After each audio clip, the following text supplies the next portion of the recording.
ॐ नमः सिद्धिभ्य। ॐ नमः सिद्धिभ्य। ॐ नमः सिद्धिभ्य। ॐ शुद्धात्मने नमः।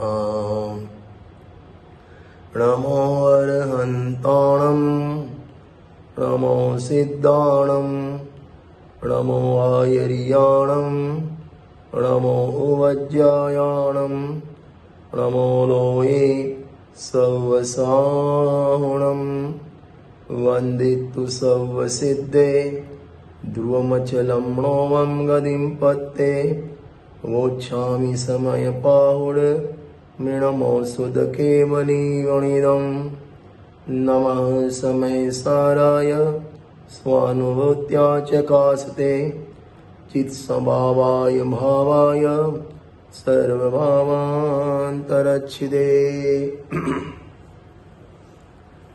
भरत क्षेत्रना भगवान आचार्य कुंद द्वारा रचित ग्रंथादिराज समयसार निजराधिकारना अंतिम चरण में આપણે ચાલીએ છીએ। વિગત 2 દિવસથી અનેક પ્રયત્નો કર્યા છતાં પણ બસ એ પ્રવચન રિલે થવાની યોગ્યતા નહોતી। પહેલા દિવસ પ્રવચન કર્યું, ઇન્ટરનેટ ન મળ્યું। બીજા દિવસ પ્રવચન લોડ કરી રેકોર્ડ કરી મોકલ્યું, અપલોડ ના થયું। ગઈકાલે બેઠો તો ઇન્ટરનેટનો પ્રોબ્લેમ આવ્યો। ટૂંકમાં એન કેન પ્રકારે ક્રમબદ્ધ પર્યાયની સિદ્ધિ આપણને ડગલે ને પગલે પર્યાય ને પર્યાય દરેક પરિસ્થિતિમાં આપણને જોવા મળે છે। અને એ જ ક્રમબદ્ધ પર્યાય આપણને એવા પ્રસંગે ઉચાટ ન થતાં આપણને સમતાનું સંબલ પ્રદાન કરે છે। અંતિમ ચરણમાં સમ્યક દર્શનના 8 અંગ એની ચર્ચા કરી હતી।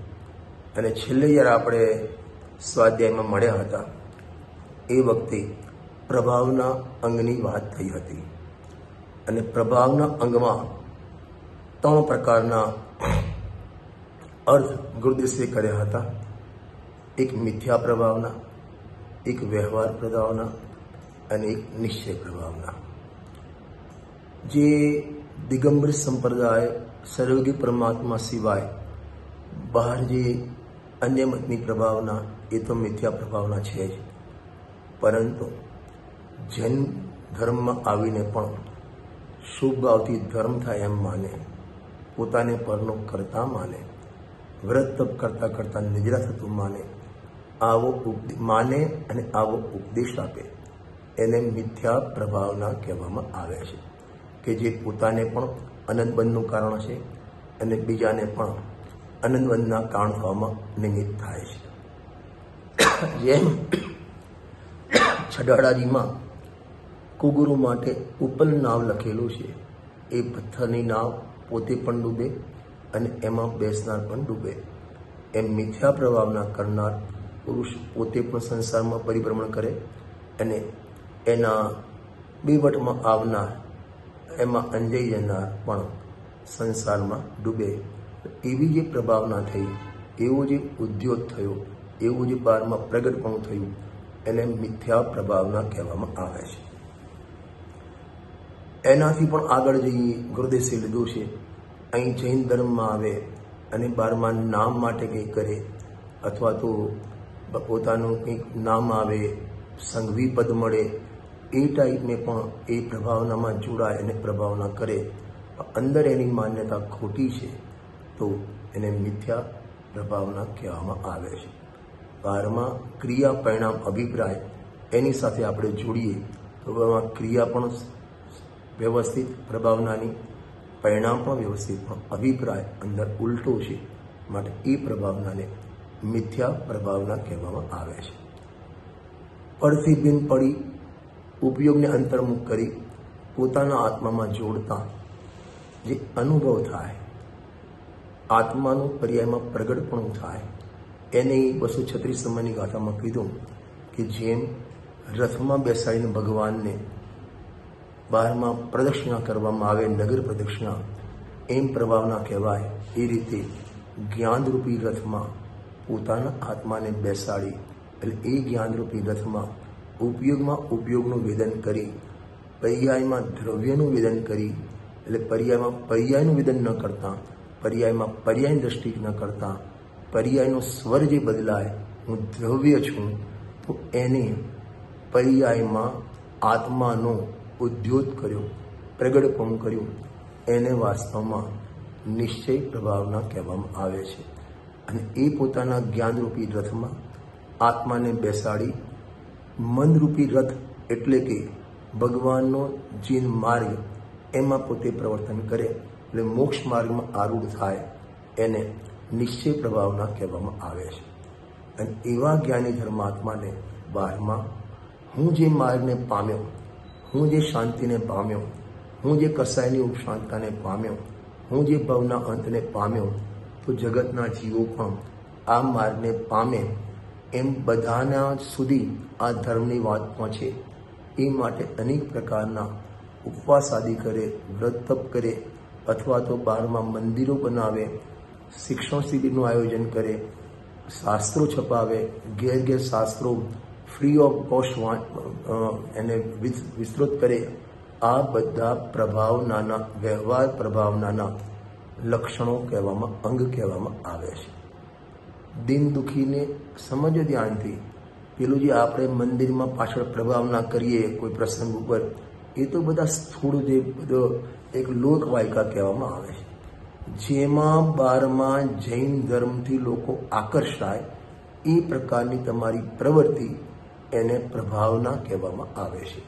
પછી એ તમારી પ્રવૃત્તિ લૌકિક સંબંધીની હોય, એ પ્રવૃત્તિ પરિવાર સંબંધીની હોય, એ પ્રવૃત્તિ મંડળ સંબંધીની હોય કે આખા સમાજ સંબંધીની હોય, જેનાથી લોકો તારી ક્રિયાથી, તારા વ્યવહારથી, તારા એટીટ્યુડથી બીજા લોકો પણ આ માર્ગમાં જોડાય, તો એને વ્યવહાર પ્રભાવના કહેવામાં આવે છે.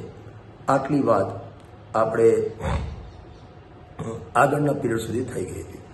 હવે અત્યાર સુધી 229 ગાથા, 28 ગાથાથી જે 9 ગાથામાં 8 અંગનું નિશ્ચય નયની પ્રધાનતાથી કથન કર્યું, જયચંદી પંડિત સાહેબ એ 9 કલશને એક એક લાઈનમાં સંક્ષેપથી એનું નિરૂપણ કરવા માગે છે. એ ચર્ચા આપણે આગળ વધારીએ છીએ. પેજ નંબર છે 363, સમયસાર મૂળ ગ્રંથમાં. તમારામાં જે પાનું હોય એ કાઢી લેજો. જેવું આ ગાથામાં નિશ્ચય પ્રભાવનાનું સ્વરૂપ કહ્યું. જેમ જીનબિમ્બને રથમાં સ્થાપીને નગર, વન વગેરેમાં ફેરવી વ્યવહાર પ્રભાવના કરવામાં આવે. ભગવાનના મોટા મોટા ગજરથ કાઢે, આ પણ પ્રભાવનાનું અંગ છે. ઘણા લોકોને એમ થાય છે એ આદરણીય જતીશભાઈજી આટલા બધા 5-5 હાથી, 10-10 બગીઓ, 3-3 બેન્ડ જન્મ કલ્યાણકમાં અને આખા નગરમાં ફેરવે, શા માટે આવા ખર્ચા કરે છે? અહીં ભગવાન આ પ્રભાવનાના અંગ છે. લોકો પણ અંજાય કે જુઓ, આને જૈનોના ફંક્શન કહેવાય. ભગવાનનો રથ કેવો છે એમનો, ચાંદીના રથમાં ભગવાનને લઈ જાય છે, આખું ગજરથનો રથ કાઢ્યો છે. આવી બારમાં લોકો અંજાઈ જાય એટલે એ બાને એમને આ ધર્મ કંઈક સારો છે એવું એમને મનમાં ફીલ થાય, તો તમારી વ્યવહાર પ્રભાવના કહેવામાં આવે. આત્મા ખુશ થયો, તમારા ઉપયોગના વર્તનથી આત્મા ખુશ થયો, નિશ્ચય પ્રભાવના. તમારા વર્તનથી બીજા લોકો ધર્મમાં જોડાયા, વ્યવહાર પ્રભાવના. સીધી વાત છે. પોતાના ઉપયોગને આત્મામાં લગાવી ધર્મ માર્ગ પ્રગટ કર્યો, નિશ્ચય પ્રભાવના. અને તમારા વ્યવહાર વર્તનથી, તમારી ક્રિયાથી, તમારા અનુષ્ઠાનથી, તમારા આયોજનથી બહારમાં બીજા લોકો આ ધર્મ પ્રત્યે એટ્રેક્ટ થાય, આકર્ષાય, એને વ્યવહાર પ્રભાવના કહેવામાં આવે છે. જુઓ, આમાં રત્નકણ સાવકાચારનો અંગ તમે ચરણાન યોગથી વાંચો તો આપણે વિચારવું કે આપણા વર્તનથી, આપણા એટીટ્યુડથી, આપણા ખાનપાનથી, આપણા ફંક્શનોમાં આપણા વ્યવહારથી, ક્રિયાઓથી શું આપણે પ્રભાવના કરીએ છીએ? નિશ્ચય પ્રભાવની તો વાત નથી, પણ જૈન ધર્મની પ્રભાવના કરીએ છીએ અપ્રભાવના, એ અવશ્ય આપણે વિચારવું જોઈએ. દાખલા તરીકે મારા ઘેર લગ્ન ફંક્શન છે, બરાબર, અને હું આત્માની મોટી મોટી વાતો કરતો હું અને ઘરમાં રાત્રિ ભોજન રાખું, કંદમૂળ આદિ રાખું, ભક્ષણ કરાવું, તો એ પ્રભાવના છે કે અપ્રભાવના? ખ્યાલ આવે છે ને? વિચારવું. આપણા ખાનપાન, આપણા વિષયભોગ, આપણી બોલચાલ, એનાથી જો બીજા લોકો આ માર્ગથી ચ્યુત થયા, જૈનો ચ્યુત થયા અને અજયનો તિરસ્કાર કર્યો, તમે તમારી જાતે અપ્રભાવના કરી છે. ખ્યાલ આવ્યો ને? બે ભાઈ છે, સ્વાધ્યાયી છે, અને બંને ઝઘડે અને બંને કોર્ટમાં જાય તો લોકો કહેશે, જુઓ આ મુક્ષનું કેવું વર્તન છે, કોર્ટમાં સગાભાઈ બે કોર્ટમાં જાય છે, આના કરતાં આપણે ઘરે સારા. આ કર્યું, તમે અપ્રભાવના કરી. પ્રભાવના કરવી કે અપ્રભાવના કરવી એ તમારા બહારના વ્યવહારથી, તમારી ક્રિયાથી આખા સમાજમાં અસર પડે છે. ખ્યાલ આવ્યો ને? હું અહીં ગાદીએ બેસીને આટલી વાતો કરતો હોઉં અને બહાર હોટલને ઠીકરાની ચા પીવું, બહારની કચોરી ખાઉં, તો લોકો જો રજનીભાઈ જે આત્માની ઊંચી આત્મા અકર્તા ભોગતા કહે છે ને, એ આ હોટલ ઉપર કચોરી ખાય છે, એ હોટલ ઉપર ચા પીવે છે. તમે અપ્રભાવના કરી. બહારમાં પ્રભાવના તમારી ક્રિયાથી થાય છે, અંતર પ્રભાવના પોતાના પરિણામથી થાય છે. अशौरी अंतर प्रभावना परिणाम से होती है और बाह्य प्रभावना क्रिया से होती है. તમે શું બોલો છો, શું ખાઓ છો, ક્યાં જાઓ છો, શું પહેરો છો, આ બધા પણ વ્યવહારમાં પ્રભાવનાના અંગ છે. ये तो चारित्र करने का उपदेश दे रहे हैं. हाँ, चारित्र. देखो भैया, जब चरणान्यों की बात चलेगी तो चारित्र का ही उपदेश आएगा. द्रव्यान्यों का उपदेश चलेगा तो आत्मा कुछ भी कर सकता नहीं, ये बात आएगी. लेकिन चारे अनुयोगों का अपने जीवन में बैलेंस होना चाहिए. આગળ આ પ્રમાણે ઉપરની ગાથાઓમાં સમ્યક દ્રષ્ટિ જ્ઞાનીને નિસંકિત આદિ 8 ગુણો નિજરાના કારણ કહ્યા. 8 ગુણો એટલે 8 અંગ. એવી જ રીતે અન્ય પણ સમ્યક્ત્વના ગુણો નિજરાના કારણ જાણવા. અન્ય કયા? ગુરુદેશે લખ્યું છે જ્ઞાન છે, સુખ છે, વીર્ય છે, પ્રભુત્વ છે, વિભુત્વ છે. એમ અનંત ગુણનું જે પરમંત પર્યાયમાં પ્રગટ થયું, જે કારણ કે સર્વ ગુણાંસ્તે સંકેત આત્માના અનુભવ થતા અનંત ગુણો પર્યાયમાં નાચી ઉઠે છે અને એ બધું નિર્મળ પ્રમાણ છે. અને જેટલું નિર્મળ પ્રમાણ છે આ બધું નિજરાનું કારણ કહેવામાં આવે છે. આ મોટા મોટા તો ચરણાની મુખ્યતાથી 8 અંગ કહેવામાં આવ્યા, જે નિજરાના કારણ છે. ખરેખર તો જેટલા ગુણોનું, અનંત નિર્મળ પ્રમાણ અંશે શરૂ થયું એ બધું જ નિજરાનું કારણ કહેવામાં આવે છે. જેટલો વિજ્ઞાનગન થતો જાય એટલો આશ્રવથી નિવર્તતો જાય. હવે જે 9 કળશ ચાલી ગયા એનું સંક્ષેપમાં એક લાઈનમાં જયજીને પંડિત સાહેબ અહીં વર્ણન કરે છે.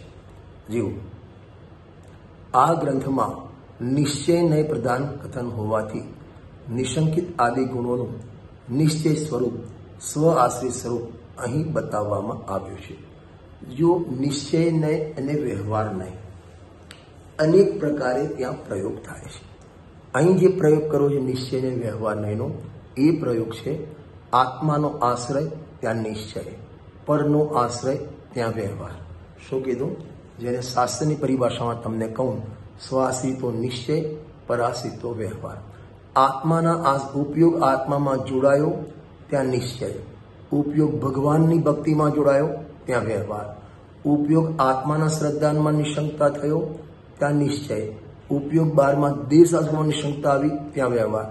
જ્યાં આત્માનો આશ્રય આવ્યો ત્યાં નિશ્ચય, જ્યાં પરનો આશ્રય આવ્યો ત્યાં વ્યવહાર. સ્વાશ્રિતો નિશ્ચય, પરાશ્રિતો વ્યવહાર. અહીં બતાવવામાં આવ્યું તેનો સંક્ષેપ સારાંશ આ પ્રમાણે છે. આપણે સમસ્યા નિકાલે નિજરા અધિકાર કા अंतिम 2 पेज हाँ भाई 236 गाथा के बाद जी मिल गया, चलेगा ને ગુજરાતી? સારાંશ આ પ્રમાણે છે, જે સમ્યક દ્રષ્ટિ આત્મા, જે જ્ઞાની ધર્માત્મા, જ્ઞાની માને કોણ, સમ્યક દ્રષ્ટિ માને કોણ? જેને સ્વ અને પરનું ભેદ જ્ઞાન છે, ભલે તિર્યંચમાં હોય, ગાય ભેંસ કૂતરામાં હોય, પણ એને ભેદ જ્ઞાન છે, આત્માનો અનુભવ છે, આત્માની દ્રષ્ટિ છે, તો એ જ્ઞાની ધર્માત્મા કહેવામાં આવે છે. અને અહીં ચક્રવર્તી હોય, બ્રહ્મદત્ત ચક્રવર્તી હોય, 6 ખંડની વિભૂતિ હોય, મખમલના ડોળીએ ઢોળતો હોય અને સ્વપ્નનું ભેદ જ્ઞાન નથી, આત્માનું ભાન નથી, તો અજ્ઞાની મિથ્યા દ્રષ્ટિ કહેવામાં આવે છે. સમ્યક દ્રષ્ટિ સુખી, મિથ્યા દ્રષ્ટિ દુઃખી.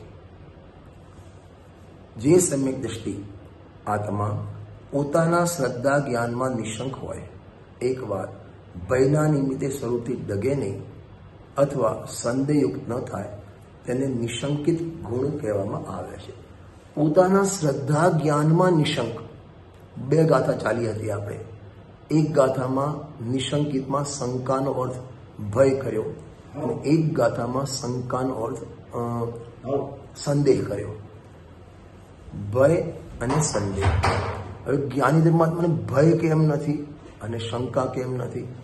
કારણ કે જેને જ્ઞાયક ભાવને પોતાનો માન્યો, પરદ્રવ્યને પોતાનું માન્યું નથી, શરીરને પોતાનું માન્યું નથી, સંયુગને પોતાના માન્યા નથી, એ સંયુગ પછી જાય, એ સંયુગો રહે, એ સંયુગ કંઈ પણ થાય, એને કોઈ પ્રકારનો ભય રહેતો નથી. આપણે આમ જ નિજરા અધિકારમાં આગળ 208 નંબરની ગાથા જોઈ હતી. છિજ્જદુવા બિજ્જદુવા ણિજ્જદુવા અહવજાદો વિપલયમ જમ્હા તમ્હા ગચ્છદો છેદાવા બેદાવા લઈ જાવા નષ્ટ બનો વલે અન્ય કોરી થાવ પરિગ્રહ નથી મારો અરે. એટલે એ બધું લૂંટાઈ જાય, છુંદાઈ જાય, નાશ પામી જાય, અરે પ્રલાપ થઈ જાય. એને કોઈ પ્રકારનો આલોક ભય, પરલોક ભય, મરણ ભય, વેદના ભય એ કોઈ પ્રકારના થતા જ નથી. કારણ કે જાનંત સ્વમવદ્ય બોધ વપુષ, જે પોતાને અવધ્ય જ્ઞાન સ્વરૂપ જાણે અને એ જ કોઈનાથી વધ થતો નથી, એનો કદી નાશ થતો નથી, જે અનાદિ અનંત છે, માટે એને કોઈ પ્રકારના ભય થતા નથી. એક વાત. બીજું, એને કોઈ પ્રકારની શંકા થતી નથી. હવે શંકામાં તો જ્યારે ચરણાન્યુગની વાત આવે, જીન વચ્ચે મેં શંકાના ધાર, અહીં એ નથી કહેવું, અહીં આત્માની વાત ચાલે. જીન વચન એ પર છે, અહીં આત્મામાં શંકા થતી નથી. એટલે આત્મામાં શંકા નથી એટલે મને કર્મનો બંધ છે, હું રાગથી બંધાઈ ગયો, હું રાગથી દુઃખી છું, મને આટલા કર્મનો બંધ છે, આવી કોઈ પ્રકારની શંકા થતી નથી. એ હું તો રાગથી પ્રમતવ્રતથી એક જ્ઞાયક ભાવ છું, રાગાદી મારામાં છે જ નહીં. તો પછી આજે અમારે જે ગુરુદેવસિંહના પ્રવચન 320 ગાથા ચાલતા હતા, એટલી સરસ વાત કરી પરમાત્મા પ્રકાશની 68 નંબરની ગાથાનો આધાર આપીને રવિ ઉપજય નવી મરઈ બંધ મોક્ષો ન કરઈ જીવ પરમથે જોયા જીણવર એવું ભણાઈ કે આત્મા જન્મતો પણ નથી, મળતો પણ નથી, એટલે ઉત્પાદય રૂપ થતો નથી, એટલે એને રાગ રૂપ થતો નથી, કષાય રૂપ થતો નથી. તો એને હું રાગી થઈ ગયો, મને કર્મનો બંધ થઈ ગયો, હું વર્તમાનમાં દુઃખી છું, આવી કોઈ પ્રકારની શંકા થતી નથી. અને ગુરુદેવસિંહની ભાષામાં કહું, જે અબધ સ્વભાવના પડખે ચડ્યો એને કદી બંધની શંકા થાય નહીં. શું કીધું? જે અબધ સ્વભાવના પડખે ચડ્યો એને કદી બંધની શંકા થાય નહીં. દ્રવ્ય બંધ કે ભાવ બંધ, એટલે દ્રવ્ય બંધ એટલે 8 પ્રકારનો મને કર્મનો બંધ છે એવીની શંકા થાય નહીં, અને મને પર્યાયમાં રાગાદીનો બંધ છે એવી શંકા થાય નહીં. કારણ કે 14મી ગાથામાં લખ્યું, અબધ સ્પષ્ટ અનન્ય જે નિયત દેખે આત્મને અવિશેષ સંયુક્ત તેને શુદ્ધ નહીં તો જાણજે. એટલે આત્માને અબધ સ્પષ્ટ જાણે છે, કર્મથી બંધાયેલો પણ નથી, કર્મથી સ્પર્શાયેલો પણ નથી, અને કોઈ પ્રકારની અરે ગમે તેવામાં પ્રસંગો ઉત્પન્ન થાય એને કોઈ પ્રકારની શંકા થતી નથી. આ નિશંકિત ગુણ નિશ્ચયની મુખ્યતાથી. નંબર 2, જે કર્મના ફળની વાંછા ન કરે તથા અન્ય વસ્તુના ધર્મોની વાંછા ન કરે. વાંછાનો અભાવ, ઈચ્છાનો અભાવ, કર્મના ફળ, પુણ્યના પાપના ફળની કોઈ વાંછા કરે નહીં. પણ જ્ઞાની ધર્માત્મા પુણ્યના ફળની પણ વાંછા કરતો નથી. અમને ચક્રવર્તી પદ મળે, તીર્થંકર પ્રકૃતિનો બંધ થાય, અમને આવું મળે, અમે સ્વર્ગમાં જઈએ અને ત્યાંથી ભગવાનની વાણી સાંભળવા જઈએ, આવી કોઈ પ્રકારની વાંછા જ્ઞાની ધર્માત્માને થતી નથી. અરે વર્તમાનમાં હું પૂરો પરમાત્મા છું, મારામાં કોઈ અધૂરાશ કે અપૂર્ણતા મારામાં છે જ નહીં, તો મારે શેની વાંછા કરવી? જે પણ જે જોઈએ એ મારા અંદર ભરેલું છે. અચિંત્ય શક્તિ સ્વયં દેવ ચિન્માત્ર ચિંતા મણિરેશ યસ્માત સર્વાર સિદ્ધ આત્મતયા વિદત્તે જ્ઞાની કી મન્યસ્ય પરિગ્રહણ. આપણે ચાલી ગયું. જ્ઞાની શા માટે વાંછા કરે? જે પણ જોઈએ એ બધું આ દદાતી દેવ અંદર બિરાજમાન છે, એ બધું એને મળી જાય. ધર્મ આપે, સુખ આપે, મોક્ષ આપે, એ ધર્મ મારો રે એવા ધર્મી પરમાત્માની દ્રષ્ટિ થઈ. એટલે 12માં કોઈ એને ભોગોની વાંછા થતી નથી. બીજું, એ 12માં જે ભોગો છે એમાં સુખ છે જ નહીં એવી જ એને શ્રદ્ધા હોય. હવે જેમાં સુખ નથી એની વાંછા કા માટે કરે? એને ભોગ ગુરુદેસીની ભાષામાં કહું ને તો મરી ગયેલા ગધાડાના ચામડામાં જેમ મૈસૂર લપેટવું હોય એની વાંછા ન થાય, એમ જ્ઞાની ધર્માત્માને કર્મના ફળની કે ભોગોની વાંછા થતી નથી. અને અન્ય વસ્તુના ધર્મોની એટલે 12 પૂતગલમાં આવા બંગલા રાજ્ય થાય એવી કોઈ એને વાંછા થતી નથી. આને નિકાંક્ષિત ગુણ કહેવામાં આવે છે. નંબર 3, જે વસ્તુના ધર્મ પ્રત્યે ગ્લાનિ ના કરે તેને નિર્ચિકિત્સા ગુણ હોય છે. જેને પરમાત્મા પૂરો પરમાત્મા દ્રષ્ટિમાં આવ્યો. 12માં વસ્તુનું સ્વરૂપ ધર્મ એને ખ્યાલ છે કે આનું પૂતગલનું સ્વરૂપ આવું છે, શરીરનું સ્વરૂપ આવું છે, એવું જેને ખબર છે તો એના પ્રત્યે ગ્લાનિ શું? અરે આશ્રમનું સ્વરૂપ જેને ખ્યાલ છે તો એના પ્રત્યે ગ્લાનિ શું? એ તો પોતે પરમાત્મામાં બેઠો છે અને એ પરમાત્મામાં કોઈનો પ્રવેશ થતો નથી. તો 12માં એ ટાઈપનું જોઈ એને કોઈ પ્રકારની ગ્લાનિ થતી નથી. આ થોડું સ્પીડમાં લઈએ છીએ કે આ બધું આપણે વિસ્તારથી આ બધી ગાથાઓમાં ચાલી ગયેલું છે. આગળ, જે સ્વરૂપમાં મૂઢ ન હોય, સ્વરૂપને યથાર્થ જાણે તેને અમૂઢ દ્રષ્ટિ ગુણ કહેવામાં આવે છે. મૂઢતા, મૂર્ખતા, મૂર્છા એ ટાઈપની એને નથી. કોનામાં કે વસ્તુનું સ્વરૂપ એટલે આત્મ વસ્તુના સ્વરૂપમાં એને કોઈ પ્રકારની મૂઢતા નથી કે મારા સ્વરૂપમાં અધૂરાશ છે, મારા સ્વરૂપમાં અપૂર્ણતા છે, મારા સ્વરૂપમાં મલિનતા છે. આવી કોઈ પ્રકારની એને મૂઢતા થતી નથી. ખ્યાલ આવ્યો ને? વસ્તુ જેને પોતાના આત્માને પરમાત્માને ઉપયોગમાં કોળિયો કર્યો, સિદ્ધ ભગવાન જેવો જારી સિયા સિદ્ધપ્પા એવા આત્માનો અનુભવ કર્યો, એને મૂઢતા છે નહીં. અરે મૂઢતા તો અભાવ કરી કાઢ્યો, એ મૂઢતા તો ઘોડીને બાળી કાઢી છે. હવે કયા પ્રકારની મૂઢતા થાય એને? આગળ, જે આત્માને શુદ્ધ સ્વરૂપમાં જોડે, આત્માની શક્તિ વધારે, અન્ય ધર્મોને ગૌણ કરે તેને ઉપગુહન ગુણ કહેવામાં આવે છે. એટલે પોતાના આત્માની શક્તિ વધારે.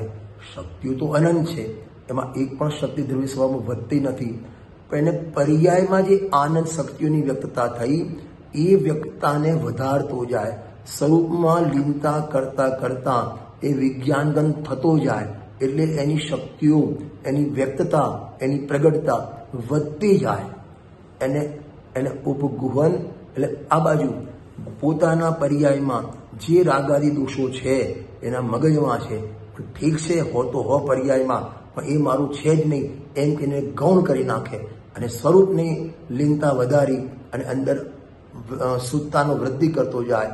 એને ઉપગુહન અને ઉપબૃહણ અહીં વધારતો જાય, આત્માની શક્તિ વધારતો જાય અને પર્યાયના દોષને ઢાંકતો જાય. એટલે સ્વચ્છંદતા નહીં, એને ગૌણ કરતો જાય. સ્વરૂપની શક્તિને પાવર આગળ એ બધા એને માયકાંગલા લાગે, એમાં કશો દમ નથી. થોડા છે અસ્થિરતા જન્ય પ્રભો દોષ ભારી, ખટકતી હૈ રાગાદી પ્રણતિ વિકારી, વિશ્વાસ હૈ પ્રભુ એ શીઘ્ર મિટેગી, સ્વભાવ કે સન્મુખ कैसे टिकेगी. જ્યાં પોતાના સ્વભાવને ટંટોળ્યો અને જ્યાં રણકાર કર્યો એ વિકાર ઊભી પૂછડીએ ભાગવા માંડે એટલે એને ગૌણ કર્યો કહેવામાં આવે છે. એને ઉપગુહન અથવા ઉપગૃહણ અંગ કહેવામાં આવે છે. આગળ, જે સ્વરૂપથી ચ્યુત થતા આત્માને સ્વરૂપમાં સ્થાપે એને સ્થિતિકરણ ગુણ કહેવામાં આવે છે.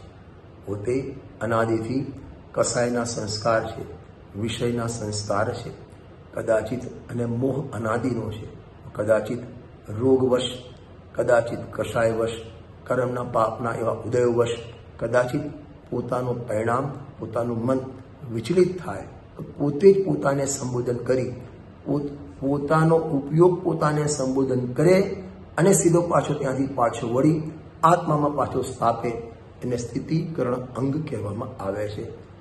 તમને સાદી ભાષામાં કહું ને કે રાત્રે ઊંઘમાં પડકું ફેરવા જાય અને પલંગમાંથી પડી જાય, બહુ કંઈ ભાગતું ના થયું હોય ને તો ઊભો થઈને તરત ઊભો થાય અને પાછો સૂઈ જાય. બસ એનું નામ સ્થિતિકરણ. કોઈને કહે પણ નહીં, ફટ કરતો ઊભો થઈને ત્યાં સૂઈ જાય પાછો. આને પોતે ઊંઘ એને કહેવાય ઊંઘનું સ્થિતિકરણ કર્યું. ખ્યાલ આવ્યો? સાયકલમાં પડી ગયો, આજુબાજુ ડ્રાઈવર સીધો ઊભો થઈ અને સાયકલ ચલાવવા માંડે, એને સાયકલનું સ્થિતિકરણ કર્યું કહેવામાં આવે છે. એ રીતે પોતાનો આત્મા સ્વરૂપમાંથી જુદ થાય અને ઉપયોગ બારમાં ભ્રમણ કરતો થાય, એને ખટકે, ફટ કરતા ઉપયોગને પાછો, જેમ પેલો સ્ટ્રાઇકરમાં આમ જોરથી આમ રિબાઉન્ડ મારે ને, આમ ફટ કરતો ઉપયોગ ફટાક પાછો રિવર્સ, જેટલો જોરથી આમ સ્ટ્રાઇકર મારે એટલું ફટાક કરતું પાછું આવે, એમ ઉપયોગને પાછો અંદર પોતાના સ્વરૂપમાં જોડવો એને સ્થિતિકરણ અંગ કહેવામાં આવે છે. પણ આ કોણ કરી શકે? જ્ઞાની ધર્માત્મા કે જેને પોતાની પ્રિયમાં થોડા પણ દોષ હોય ને એ દોષ લાગે.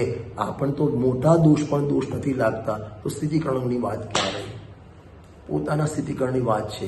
બહારની તો પછી વ્યવહાર તો પછી આવશે. હજી આગળ, જે પોતાના સ્વરૂપ પ્રત્યે વિશેષ અનુરાગ પ્રીતિ રાખે તેને વાત્સલ્ય ગુણ કહેવામાં આવે છે. અહીં પ્રીતિ અનુરાગ એટલે જે બારમાં રાગ છે, પતિને પત્ની પ્રત્યે અનુરાગ, પત્નીને પતિ પ્રત્યે અનુરાગ, છોકરાને પપ્પા પ્રત્યે અનુરાગ, એ રાગની વાત નથી. અહીં અનુરાગ એટલે અનુભવ, અહીં અનુરાગ એટલે લીનતા, અહીં અનુરાગ એટલે આત્માની સ્થિરતા. આત્માના જ્ઞાન, પોતાના સ્વરૂપ પ્રત્યે વિશેષ અનુરાગ એટલે પોતાના આત્મામાં વિશેષ લીનતો કરતો જાય, પોતાના સ્વરૂપનો વિશેષ પ્રેમ, તેને વાત્સલ્ય ગુણ કહેવામાં આવે છે. આગળ, જે આત્માના જ્ઞાન ગુણને પ્રકાશિત કરે, પ્રગટ કરે તેને પ્રભાવના કહેવામાં આવે છે. એટલે આ પોતાના આત્મા સમ્યક દર્શનના પહેલા શરૂઆતના અનુભવ કાળે આત્મા પર્યાયમાં અંશે પ્રગટ થયો, અનંત ગુણનું અંશે પ્રમંસ થયું. હવે એ જે ચમક આવી એ ધીમે ધીમે ચમક વધારતો જાય, ચમક વધારતો જાય. નથી આપણે પહેલા હરણિયા આપણે મહાવીરનગરમાં આવતા હતા, સાયકલમાં લઈને આવે અને આમ ફેરવીને એક ઉપર હેમરી મૂકેલી હોય, આમ ચક્કુ ઘસતો જાય. એટલે એમ જેમ જેમ ઘસતો જાય એની ધાર અને એની ચમક વધતી જાય. એ ચમક વધતી ગઈ, એને સમજો, એને એ ચપ્પાને પ્રકાશિત કર્યો, પ્રગટ કર્યું એમ કહેવામાં આવે.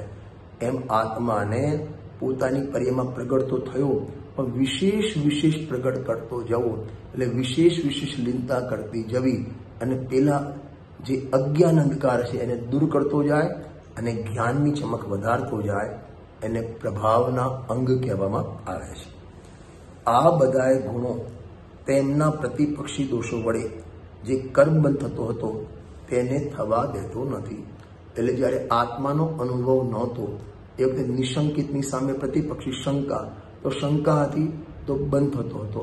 હવે શંકા અને ભય નથી તો બંધ થતો નથી.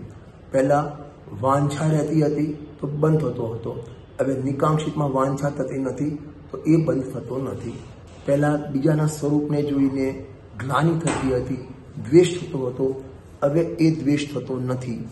તો એ દ્વેષ જે બંધ થતો હતો એ હવે બંધ થતો નથી. મૂળતામાં જે બંધ થતો હતો હવે મૂળતાનો અભાવ થયો, એ પ્રકારનો બંધ થતો નથી. અસ્થિતિકરણ આત્મામાં ઉપયોગ સ્થિત નહોતો તો બહારમાં જે બંધ થતો હતો હવે સ્થિતિકરણ થતા એ બંધ થતો નથી. આત્માના પ્રેમ નહોતો તો પરનો પ્રેમ હતો, હવે જે બંધ થતો હતો હવે એ બંધ થતો નથી. અને આત્માનો ઉદ્યોગ પહેલા નહોતો કરતો, રાગનો વિકાસ કરતો હતો એટલે બંધ થતો હતો, હવે રાગનો વિકાસ ન કરતા આત્માનો વિકાસ કરે છે, તો એ રાગ જે બંધ થતો હતો એ બધા બંધ થતા નથી. વળી આ ગુણોના સદભાવમાં ચારિત્ર મોહના ઉદયરૂપ શંકાદી પ્રવર્તે તો પણ તેમની શંકાદીની નિજરાત થઈ જાય છે. શું કહે છે? ભૂમિકા અનુસાર થોડા જે અસ્થિતાજન્ય દોષો હોય એ પણ આવીને ખરી જાય છે. જે શરૂઆતની આપણે 193 અને 194 નંબરમાં દ્રવ્ય નિજરા અને ભાવ નિજરા, બસ એ જ ભાવ છે. ઉદય આવ્યા અને ખરી ગયા દ્રવ્ય નિજરા, એ ટાઈપના પરિણામ આવ્યા, પરંતુ એ પરિણામનો પ્રેમ નથી, એ પણ રાગની રુચિ નથી, તો રાગ આવીને ખરી જાય છે, એ નિજરાત થઈ જાય છે, નવો બંધ થતો નથી. એટલે મૂળ જે શરૂઆતની બીજા નંબરની ગાથામાં એટલે 194માં કીધું હતું, જ્ઞાની નિર્જરતો થકો નિજરે છે, અજ્ઞાની બંધાતો થકો નિજરે છે. એટલે નવો બંધ થતો નથી, એટલે નિર્જરતો થકો નિજરે છે. કારણ કે બંધતો પ્રધાનતાથી મિથ્યાત્વની હયાતીમાં થતો હતો. એટલે અત્યારે બંધ થાય છે, પરંતુ જે તીવ્ર બંધ થતો હતો, અનંત બંધ થતો હતો, એ મિથ્યાત્વની હયાતીમાં થતો હતો. મિથ્યાત્વ ગયું તો મિથ્યાત્વ સંબંધિત બંધ પણ ગયો, અને એની સાથે અનંતાનું જે બંધ થતા હતા એ બધા બંધ પણ ગયા. જો આ બધું આપણે તમે જાઓ ને, મારા સસરાનું બાયપાસ કરાવ્યું હતું, લગભગ 15, 17, 20 વર્ષ થયા, ખ્યાલ નથી કેટલા વર્ષ થયા. એ વખતે ત્યાં લગભગ હિન્દુજામાં કરાવ્યું હતું. એ લોકો આમ પેકેજ આપે કે ભાઈ 1,25,000, 2.5 લાખ, 2 લાખ એ તો પેકેજ આપે. એમાં લો કે ભાઈ તમારે આ 1.25 લાખનું પેકેજ છે, તો એમાં તમારે એક રૂમમાં 2 વ્યક્તિ રહેશે અને ફલાણું બાકી તો બધું સેમ. 1.5 લાખમાં સિંગલ રૂમ મળશે, બાકી બધું સેમ, અને 2.5 લાખમાં સ્યુટ મળશે, એ બધું સેમ. હવે નીચેના ચાર્જ લખેલા હતા, તો એમાં 1.25 લાખમાં જે એનેસ્થેસિયા સુંગાડે એનો 10,000, 1.5 લાખમાં એના 15,000 લખ્યા હતા, અને 2.5 લાખમાં 20,000 લખ્યા હતા. મેં એને પૂછ્યું કે ભાઈ 1.25 લાખમાં 10,000, પછી 15,000, 20,000 જે ક્લોરોફોર્મથી સીસી સુંગાડે બેભાન કરે, તો 15,000માં એનાથી વધારે બેભાન કરે, પેલામાં 20,000માં એનાથી ડબલ બેભાન કરે કે ના સેમ હોય, પણ તમારો અહીં ક્લાસ બદલાયો ને એના રેટ પણ બદલાતા જાય. ખ્યાલ આવ્યો ને? વસ્તુ જે સેમ, એ જ ડૉક્ટર હોય, એ જ એનેથિસ્ટ હોય, પણ ક્લાસ બદલાયો, ગ્રેડ બદલાયો તો એનો ચાર્જ પણ બદલાય. એમ તમારા રાગ કશાય સેમ, પણ મિથ્યાત્વ છે તો બંધનો ચાર્જ એનો બદલાઈ જાય, ત્યાં અનંત બંધ સાથે શરૂ થઈ જાય. અને મિથ્યાત્વ ગયું તો સામાન્ય બંધ થાય, અનંત બંધ થતો નથી, એ કહેવા માંગે છે. આગળ સિદ્ધાંતમાં ગુણસ્થાનોની પરિપાટીમાં ચારિત્ર મૌનના ઉદયના નિમિત્તે સમ્યક દર્શને જે બંધ કહ્યો છે તે પણ નિજરા રૂપ જ, તે નિજરા સમાન જ જાણવું. એટલે જે ગુણસ્થાનમાં જે પ્રકારનો બંધ કીધો હોય, જેટલા ચોથાએ 1 કસાઈ ગયો છે, 5માં 2 ચોકડી ગયો, 6એ 3 ચોકડી ગયો, એ પ્રમાણે બાકી 3 કસાઈ ગયો, 1 કસાયનો ઉદય છે, 2 કસાય 2નો ઉદય છે, તો એ ઉદય પ્રમાણે એને સમ્યક દર્શને બંધ પણ થાય. જેટલો ઉદય છે એટલો બંધ છે, પણ એ બંધ કહ્યો તે પણ નિજરા રૂપ છે, નિજરા સમાન જ જાણવું. શા માટે નિજરા સમાન જાણવો સાહેબ? ગજબ લખ્યું છે. કારણ કે સમ્યક દર્શીને જેમ પૂર્વે મિથ્યાત્મના ઉદય વખતે બંધાયેલું કર્મ ખરી જાય છે, તેમ નવીન બંધાયેલું કર્મ પણ ખરી જાય છે. એટલે કર્મ આવ્યું, બંધાયું, ખરી ગયું, આવે, બંધાયું, ખરી. હવે જે અનંત બંધવાળા પડ્યા હતા એ ખરી જાય, તો અલ્પ બંધવાળાની શું સ્થિતિ ગણવી? એની સ્થિતિ તો ફટાફટ ખરવાના. અનંત બંધવાળા મિથ્યાત્વવાળા જે અજ્ઞાનો બંધાયેલા હતા એ પણ જ્યાં ખરવા માંડ્યા, તો જે અલ્પ બંધવાળા નવીન થાય છે એ પણ ખરી જાય છે. એક વાત. બીજી વાત, તેને તે કર્મના સ્વામીપણાનો અભાવ હોવાથી તે આગામી બંધરૂપ નથી, નિજારૂપ છે. મેન વસ્તુ આ છે. જેટલો ઉદયરૂપ રાગ છે, ચારિત્ર મોહ સંબંધી અસ્થિરતાજન્ય જેટલો પણ રાગ છે, પણ એ રાગનું ધણી પત્તું નથી, એ રાગનો રાગ નથી, એ રાગનો કર્તા નથી, એ રાગનો સ્વામી નથી. રાગ છે અલબંધનું કારણ, રાગના સ્વામી થયા અનબંધનું કારણ. રાગ છે અલબંધનું કારણ, રાગનો કરતા થયા, આ મારો છે, આ ભલો છે એમ માન્યું ત્યાં અનબંધનું કારણ.